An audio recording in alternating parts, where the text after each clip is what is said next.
Welcome, everyone, to today's Scaling with People podcast. I'm Gwenevere Crary, your host and founder and CEO of Guide to HR.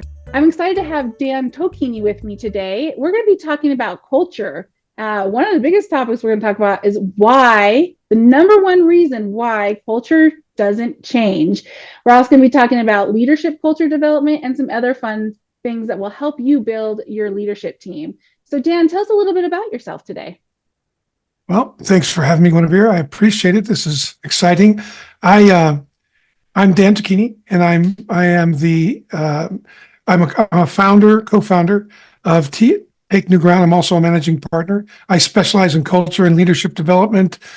We do a lot of work with startups, mergers, acquisitions, that kind of thing. I've done a lot of work around implementations, software implementations, large ones, mainly working with the leadership team and that kind of type of thing. Any kind of change, like a leadership change that goes on, where we usually come in and help make that happen in a way that's, let's say, beneficial for the organization, not a detriment to the organization. We usually get called when things are really difficult and they need to order it and kind of get things on the move again, get people aligned, vet things, that kind of thing. Absolutely. And in so many startup worlds, when you go from a couple of different series to the larger ones, it's kind of like a child going to high school, then going to college, then graduating. Yep. It's like, not everyone, I use the analogy of like, not everyone goes to college after they graduate high school, and that's perfectly okay. And there's times in a life cycle of a business where there are people that have worked really hard for you and who have given everything for your business to grow, who are not going to be the right people moving into the next life cycle. So, and when it comes to leadership roles, that's the most challenging I see that CEOs struggle with. And how do you do it right to the person who's leaving, right for your business, and bringing the right person on to take the next step? Yeah. Well, there's a progression that I keep in mind. I also work with leaders on, and that is candid leads. So if you're candid with people, it leads to clarity. And when people are clear, that leads to commitment. They get clear about what they want to do, if they want to be there or not, what it's going to take to be there.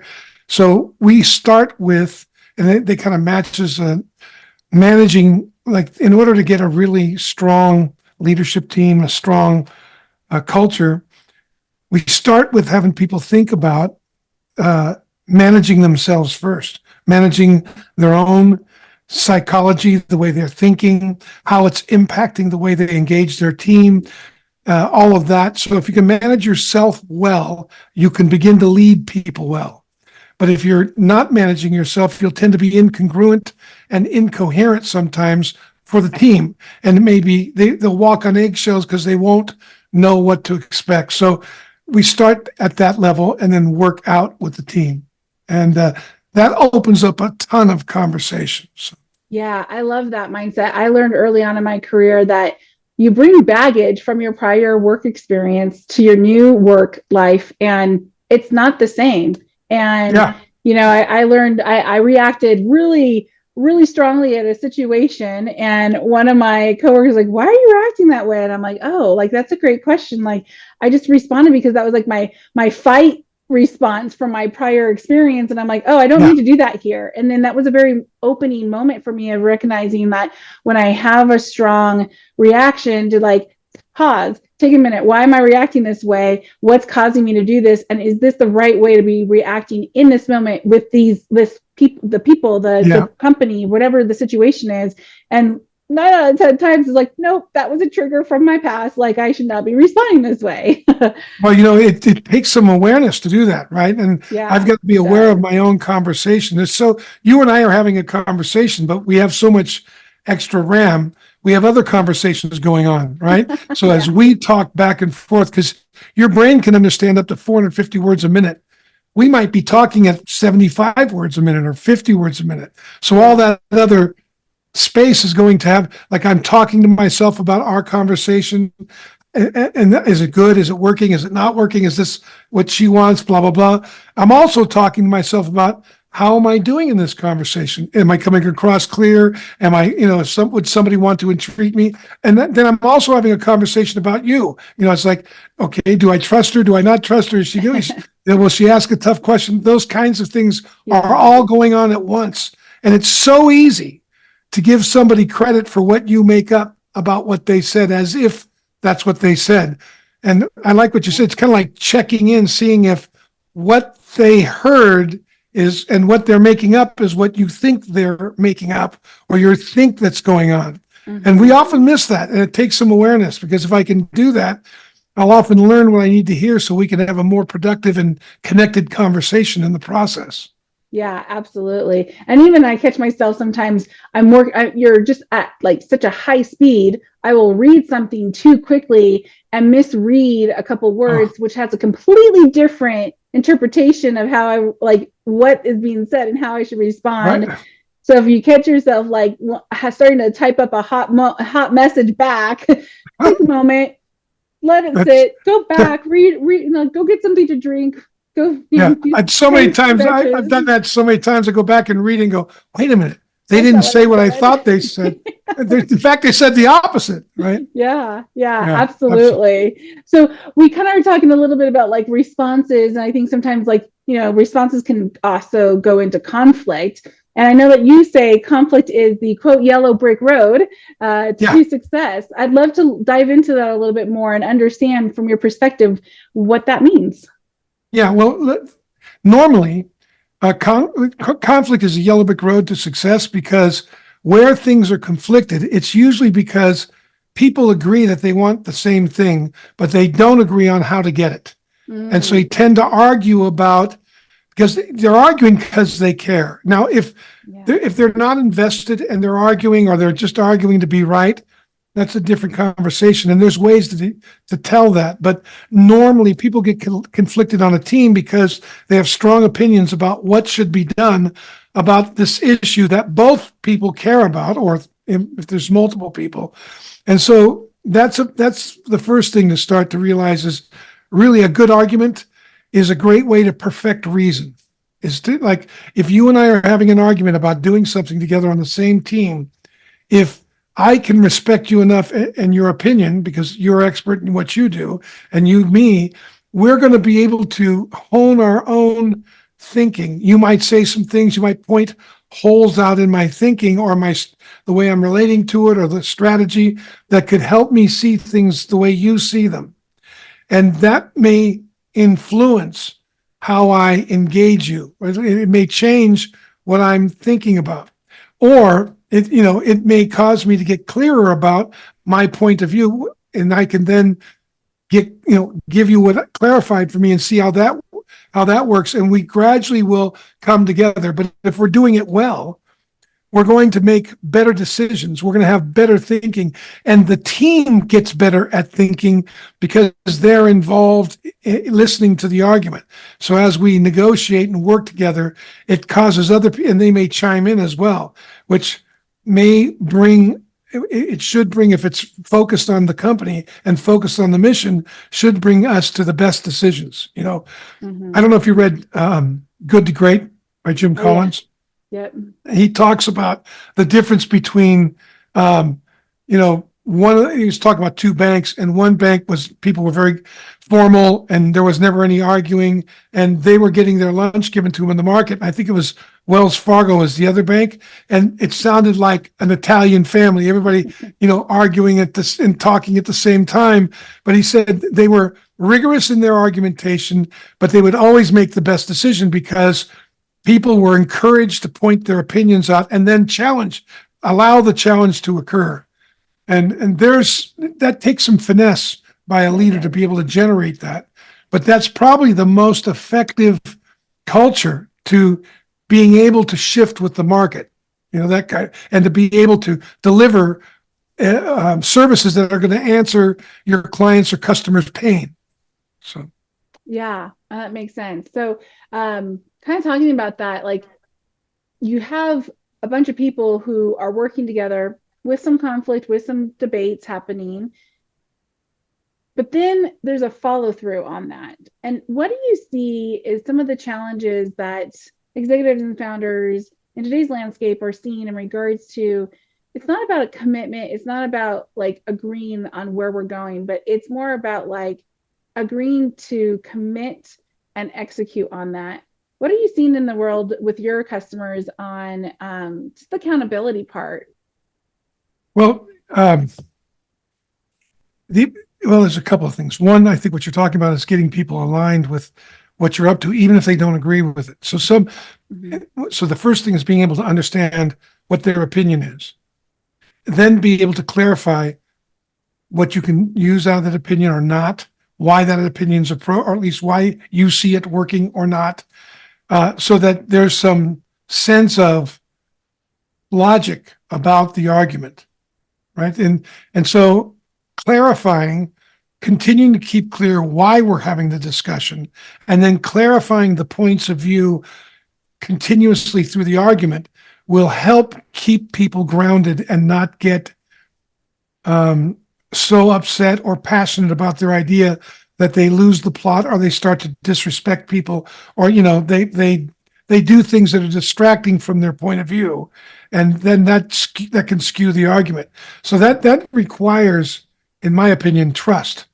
And trust, it's like people use the word trust. It's pretty nominalized. It's sort of, what is it? Well, I think rather than talk about what it is, what it looks like is, I trust you if I'm open and reflective about your idea, especially if I don't agree with it.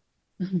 It takes trust for me to be open to understand it. So if you're arguing with me about something and we're obviously at loggerheads some way, if I stop and really get curious about what you see and understand why you think it's important, it's either going to give me some insight into what I could be doing, or I might have some, oh, you know what? She doesn't know that I've done this or tried that, or she doesn't know what I'm thinking out here. So I could say, great point. I can show you that makes sense. I've been working with that, but let's say this here, this is what I arrived at. I can then engage you in a way that you can see, and I can take you along with me where in my logic, or I'm going to utilize what you told me. Oh, that's a good idea.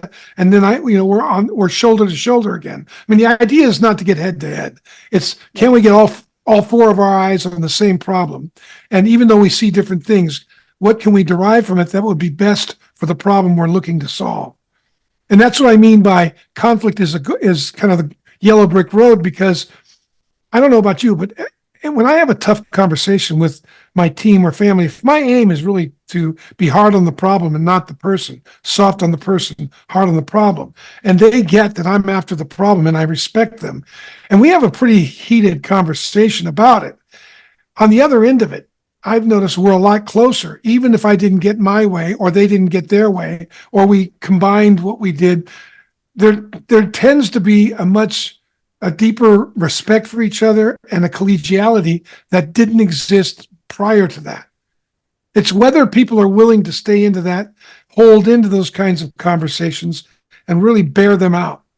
Now, I know for me, if I don't agree with something, if it's not something that's against my values or, my integrity, well, I'm probably going to be able to align with it. If I can give them my idea and it doesn't work, or they want to go in a different direction. I mean, I've done that with my own team. If somebody's leading a project and they want to go in a direction I don't, they have a logic, and I can get behind it. I'm all in and roll up my sleeves and go with them. I think that's an important thing. How much is the leader willing to follow when it's time to follow? Mm-hmm. Right?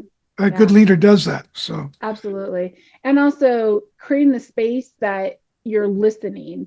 Like I can, as long as I know my opinion, my idea, my thought, my facts of truth, right, is heard and considered. If you don't go with that approach, I'm okay with it. I just want to make sure that I'm being heard. And I think that's a big key that like sometimes gets missed at the leadership and even management level, is people just want to be heard and considered.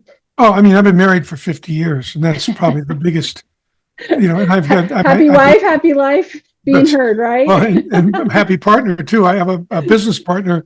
We've been working together for 14 years, and that happens regularly where I think I know what they said, or they're just trying to get me to hear where they are, and I want to argue with them rather than listen and connect, because I think they're trying to take something away from me, or trying to muscle in on something that they haven't worked on, or I have a number of apparitions I've fallen victim to and Having been straightened all, out about. Yeah.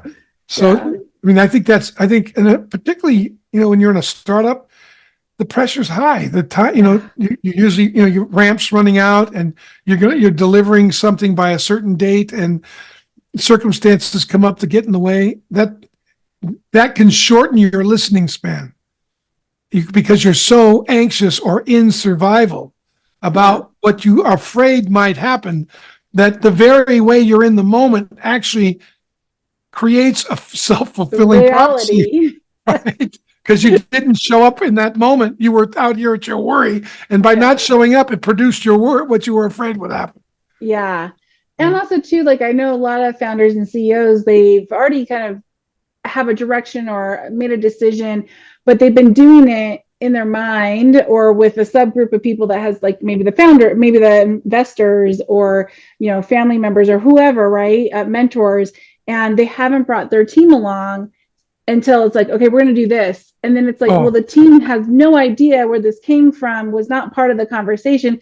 Granted, I don't think there should be oh, any expectation that everybody's a part of every conversation all the time. But when you're kind of thinking, hey, I'm thinking about moving the company in this direction, or that we need to start doing this, like just giving some people some road signs that, hey, this is a sharp turn coming our yeah, way, and be yeah. prepared and more to come soon, right? Well, yeah, man, I had a client that I worked with for a long time, pretty big project, really strong engineering team, leadership team. And he had a habit of making agreements with the board and then having to onboard the team.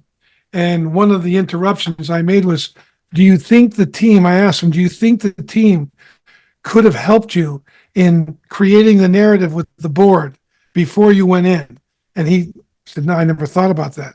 So we sat down and we worked with the team, and he was amazed at how the team brought up issues and solutions, or possible solutions, to game plans that would have been very helpful when he was talking with the board, because the board would ask about alternative plans, and he Yeah. blank, but these guys had already thought of them.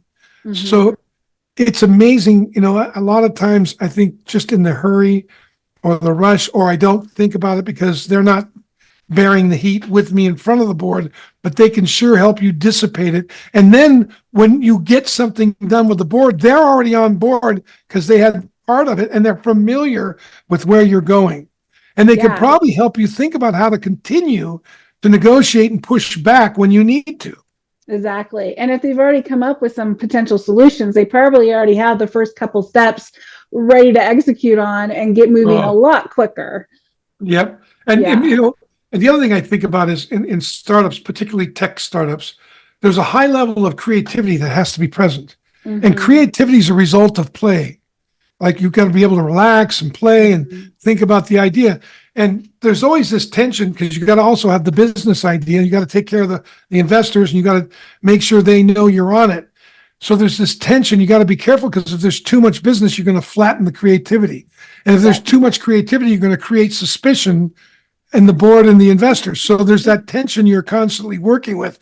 That's something we spend a lot of time on with founders and their teams, and we work with boards between each other, because there's a way to create room that you need to invent what you have.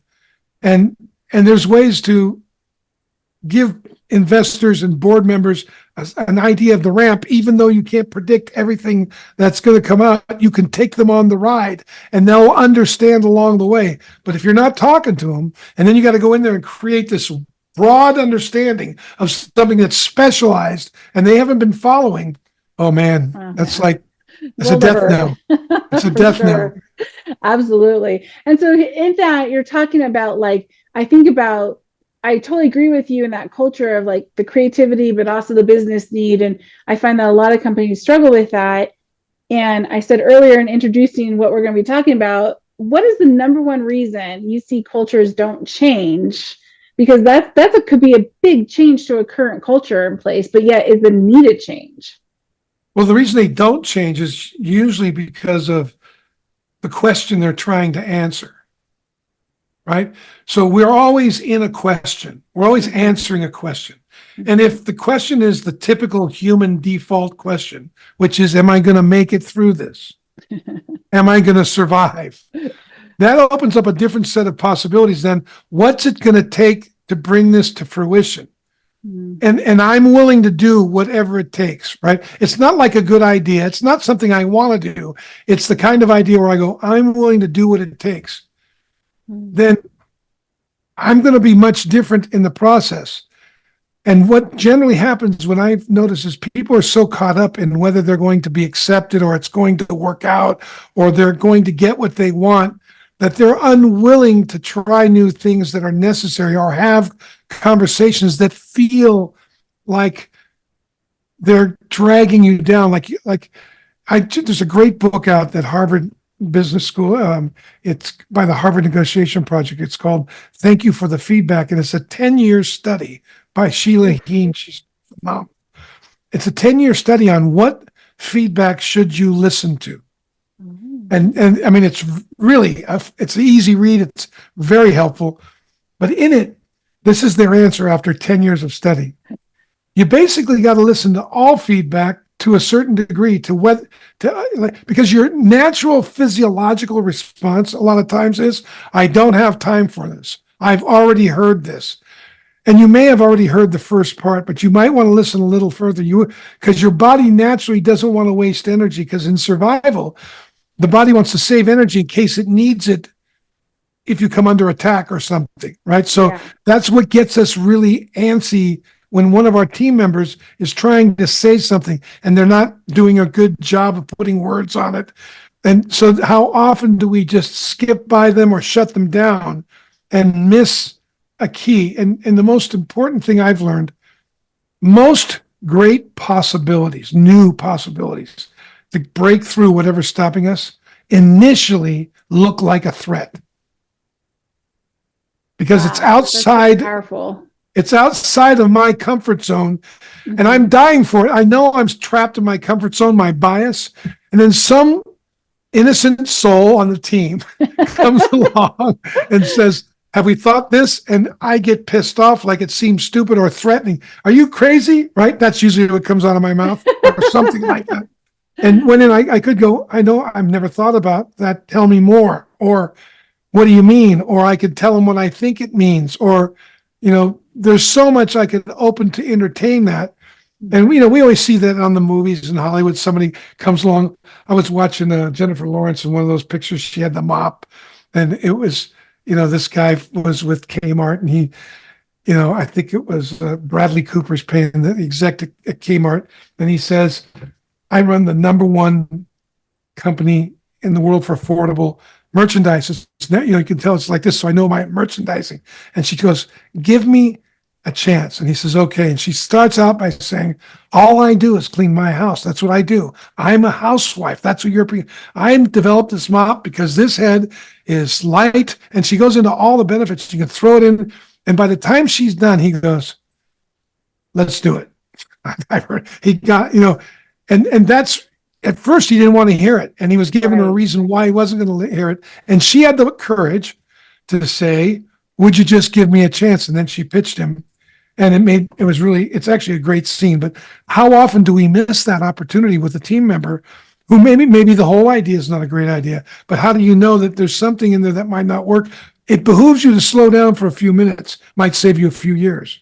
Yeah, absolutely. And like you said, maybe there's just a little bit of a thread. I kind of say, like, let's pull on that thread a little bit. There's something there. Right on. Let's figure it out, right? And see if maybe the whole picture that was presented isn't gonna maybe that's not where we want to be right now. But I like some of these parts. Let's pull those down. Let's make a different rug, if I'm going to stick with the thread analogy, right? And and then you get into that creative and brainstorm moment where all of a sudden you end up at an end result that I didn't expect to get there. Did you? No, but together we got there, and that's a 10 times more powerful and strong than if I was trying to do it in my own in a back dark room, right?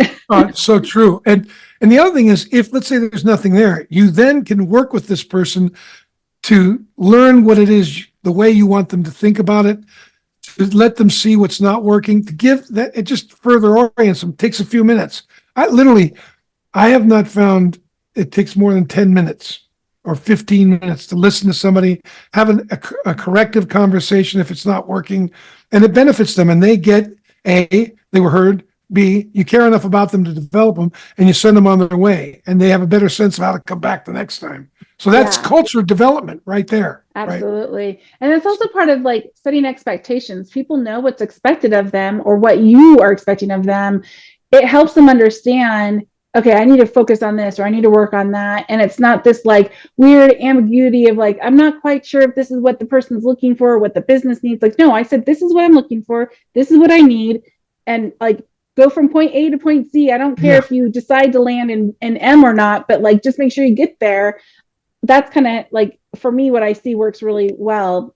And I find that managers and even leaders do tend to kind of feel like, that's a tough conversation. No, it's a healthy conversation to set those expectations, because people want to know. I want to know what's expected of me from my CEOs and my clients out there. I want to make sure that I'm producing what they need from me. Otherwise, we're all wasting each other's time. Yeah, I was working with one of my consultants the other day, and she was asking me, what do you think of this contract I could have? And I was having her think about it. And I said, well, what are the outcomes you're going to be working with them to? And she said, yeah, that's really difficult. And she took 3 hours over a period of time with this client and couldn't get them to be clear about the outcome. So she declined the deal. They called her back and said, thank you. That was helpful. What do we owe you for the 3 hours? Oh, wow. Yeah, that's how helpful it was. But she was just saying, look, one of the problems you have with what you're doing is if the outcome's not clear, how do people know if they're winning? Yeah. Right. And they got it, and they realized that maybe they didn't need this position because they couldn't think of the outcomes, right? So it's like that.